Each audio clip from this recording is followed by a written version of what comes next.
I'm joined by Robert Rogowsky. He's a professor of trade and economic diplomacy at the Middlebury Institute of International Economics. He also served as director of operations at the U.S. International Trade Commission. Welcome to the show. Nice to be here.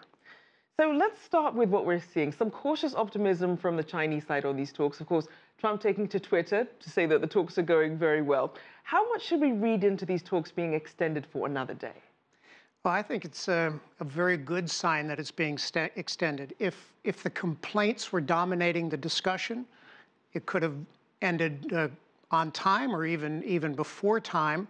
I think the idea that they're feeling momentum, they're moving forward, they see some progress to be brought home to the capitals is a very good sign.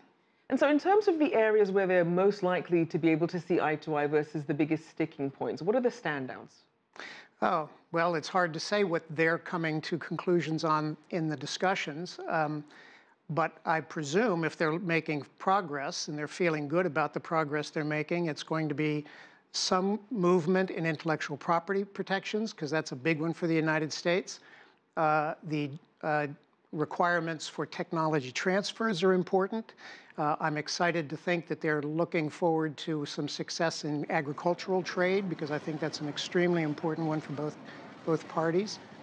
So I'm assuming that those are the ones they're making progress on and feeling good about.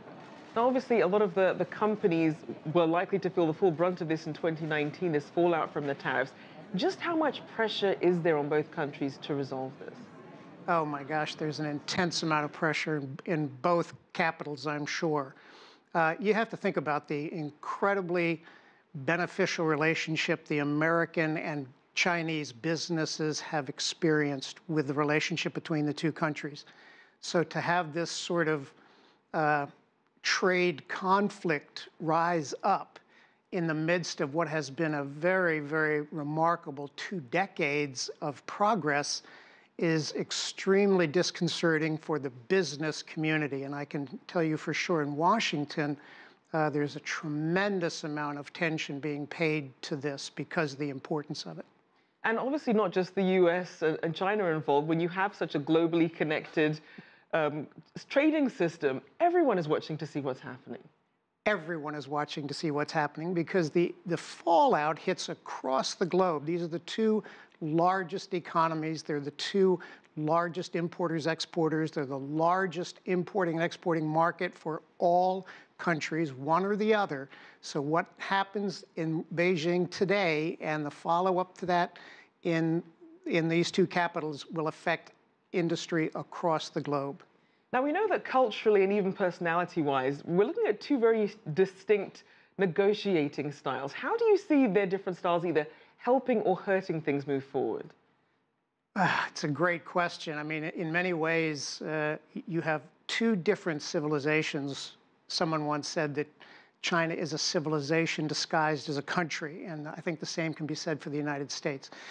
2 distinct civilizations, 2 distinct styles, 2 distinct political economies coming together in a clash to make sure that the economic relationship can stay viable. This is a tremendously difficult negotiation process.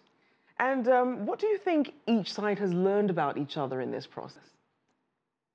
Tolerance and patience, I hope, and I hope a sense of humor, because these kinds of negotiations are extremely complicated, they're extremely sensitive, they're extremely important to a lot of players. There's going to be winners and losers, and those winners and losers will be impacted and will have an impact in the capitals, so it's an extremely sensitive negotiation. And they're being able to maintain the persistence, the diligence, and the sense of humor for the long haul of a negotiation between 2 countries on such topics is going to be critical. I hope they have found that. And which sectors do you think are going to be putting the most pressure in terms of really wanting to get this pushed through? Oh, well, the automobile sector, I think the steel sector on both sides of the Pacific will want this. The agricultural sector on both sides of the Pacific will want this.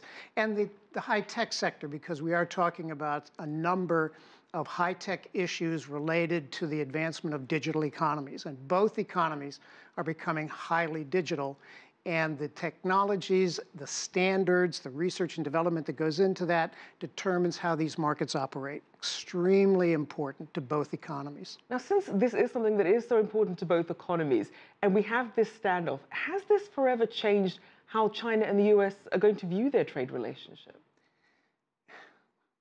Wow, I think it will. I'm hopeful. The idea that they've extended it suggests it's going well. I think both countries have a distinct need for this to work well. Both countries are facing a broad array of economic issues domestically and on international settings that make this negotiation critical. So the success is imperative. And I'm hopeful that they have been able to maintain the sense of pressure on each other to make sure these work well, because it is that important. Certainly a lot at stake. Thank you so much for your insights. Robert Rogowsky there, Professor of Trade and Economic Diplomacy at the Middlebury Institute of International Economics and former Director of Operations at the U.S. International Trade Commission.